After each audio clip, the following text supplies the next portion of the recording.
খরগোশ খাওয়া হালাল না হারাম? প্রশ্ন নাম্বার 1, খরগোশ খাওয়া হালাল না হারাম? বর্তমানে খরগোশ লালন পালন করা, এটার প্রচলন বেড়েছে। আমাদের দেশে খরগোশ খাওয়ার প্রচলনটা ওইভাবে হয়নি, তবে খরগোশ ঘরে লালন পালন করার প্রবণতা অনেক বেড়েছে। আমরা যদি পুরো কোরআনে যাই, সমস্ত কোরআনের ভিতরে খরগোশ নিয়ে কোনো কথা বলা নেই। খরগোশের আরবি হচ্ছে আরনাবুন।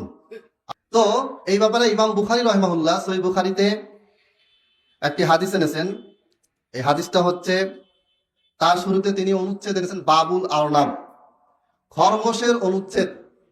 মানে খরগোশ যে আমরা খাবো কি খাবো না, এই যে প্রশ্নটা আমাদের ভিতরে এসেছে, এটার উত্তর ইমাম বুখারী রহিমাহুল্লাহ 256 হিজরির আগেই তার কিতাবে তিনি আল্লাহর নবী সাল্লাল্লাহু আলাইহি ওয়াসাল্লামের জীবদ্দশার যে হাদিস, তার সাহাবীরা যে হাদিস বর্ণনা করেছেন, সেটা তিনি বর্ণনা করে গেছেন।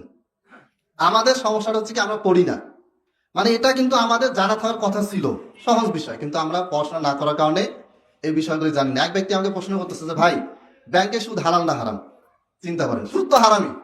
ব্যাংকে সুদ হলেও হারাম, ব্যাংকের বাইরে আপনার আমার লেনদেনের ভিতরে সুদ থাকলেও হারাম। কিন্তু এই যে আমাদের জ্ঞানের যে স্বল্পতা এবং জ্ঞান অর্জনে যে আমাদের অনীহা, এগুলোর কারণে আমাদের জ্ঞান বৃদ্ধি পায় না।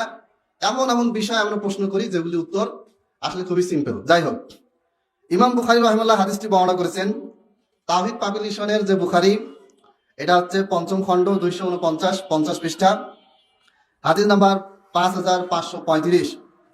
ইমাম বুখারী রাহিমাহুল্লাহ হাদিসটি বর্ণনা করেছেন, হাদ্দাসানা আবুল ওয়ালিদ হাদ্দাসানা শুবাতু আন হিশাম ইবনে যায়দিন আন আনাস রাদিয়াল্লাহু আনহু ক্বাল আনফাজনা আরনাবান, আমরা একটা খরগোশকে ধাওয়া করলাম।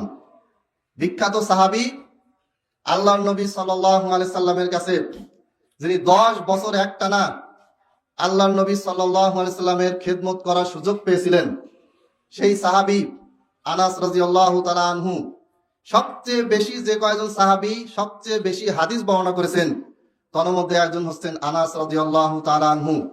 অত্যন্ত নম্র, ঠান্ডা মাথার, অত্যন্ত মেধাবী একজন সাহাবী। এই সাহাবী একটি ঘটনা বলছেন, আনফাজনা আরনাবান, আমরা একটা খরগোশকে ধাওয়া করলাম। ওয়ানাহনু বিমারিজ জাহরান, আর সেই সময় আমরা মারুজ জাহরান নামে একটা জায়গায় ছিলাম। মানে একটা জায়গাতে তারা ছিল, সেই সময় একটা খরগোশ দেখতে পেল। দেখার পরে তারা কি করলো, খরগোশটাকে ধাওয়া করলো। ফাসাআল কওমু, আমাদের সাথে সাথে কিছু মানুষ, একদল মানুষও কি করলো, খরগোশটা ধরার জন্য খরগোশের পিছনে দৌড়ালো, খরগোশটাকে ধাওয়া করলো। ফালাগিবু, তারা খরগোশটাকে ধরতে ব্যর্থ হলো। ফাখাযতুহা, কিন্তু আমি, অর্থাৎ আনাস রাদিয়াল্লাহু তাআলা আনহু, তিনি কি করলেন, সেই খরগোশটাকে ধরে ফেললেন। ফাজিতু বিহা ইলা আবি তালহা, আনাস রাদিয়াল্লাহু তাআলা আনহু বলছেন, আমি সেই খরগোশটাকে ধরলাম, ধরার পরে সেটা নিয়ে আমি আবু তালহা রাদিয়াল্লাহু তাআলা আনহুর কাছে নিয়ে আসলাম। ফাজা বাহাহা, আবু তালহা রাদিয়াল্লাহু তাআলা আনহু কি করলেন, সেই খরগোশটাকে জবাই করলেন।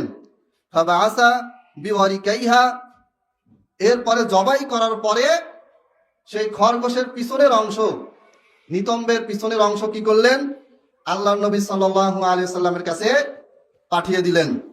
আও ক্বালা বিফাখিযাইহা ইলান নবী সাল্লাল্লাহু আলাইহি সাল্লাম, অথবা খরগোশের দুটো রান, মানে পিছনের অংশ বলতে রান, পাছা, এই দুটো বোঝানো হয়েছে। এটা কি করলেন, আল্লাহর নবী সাল্লাল্লাহু আলাইহি সাল্লামের কাছে পাঠালেন। ফাকাবিলাহা, আল্লাহর নবী সাল্লাল্লাহু আলাইহি সাল্লাম কি করলেন, সেটাকে গ্রহণ করলেন, কবুল করলেন। মানে এই খরগোশ খাওয়া সম্পূর্ণ হালাল, সম্পূর্ণ জায়েজ। ইমাম বুখারী রাহিমাহুল্লাহ একাই যে হাদিসটি এনেছেন তা না, এই মর্মে সহিহ মুসলিমও হাদিস আছে, আরো অসংখ্য কিতাবে হাদিস আছে। হাদিসের বইগুলি হচ্ছে বিস্ময়কর গ্রন্থ।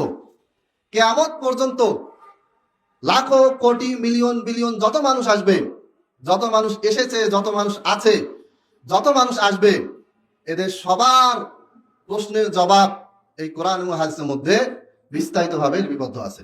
কিছু হাদিস আছে সরাসরি উল্লেখ আছে, আর কিছু কিছু মাসআলা বিধান ইঙ্গিত দেওয়া আছে, ইশারা আছে, ইজমার মাধ্যমে, কিয়াসের মাধ্যমে সেগুলি সমাধান করা যায়।